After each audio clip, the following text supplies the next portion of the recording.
La femme avait vu de ses propres yeux son père tuer sa mère dans un accès de folie, mais une fois entre les mains de la police, il affirma avec insistance avoir été contrôlé par une force mystérieuse. Jusqu'à aujourd'hui, les enquêteurs ne savaient toujours pas si c'était une excuse pour échapper à la justice ou si c'était réel.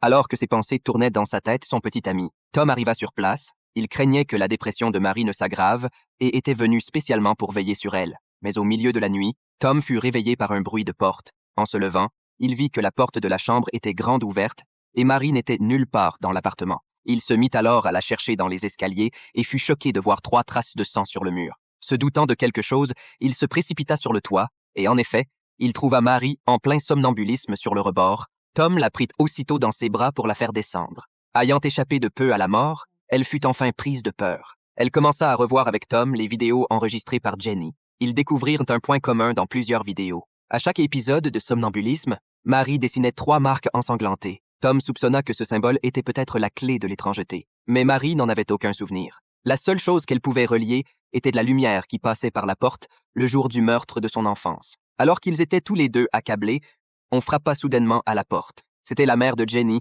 venue récupérer les affaires de sa fille, mais pendant leur conversation, le téléphone de la défunte se mit à sonner. L'appelant mentionna clairement qu'il voulait parler à Marie et insista pour que toutes les personnes présentes lors de l'incident se réunissent. Il s'agissait en fait d'une médium célèbre de la région. Jenny l'avait secrètement contactée avant sa mort pour enquêter sur l'affaire. La médium affirma avoir rassemblé certains indices, mais elle devait les confirmer par un rituel. Elle demanda alors à chacun de tenir la main de son voisin.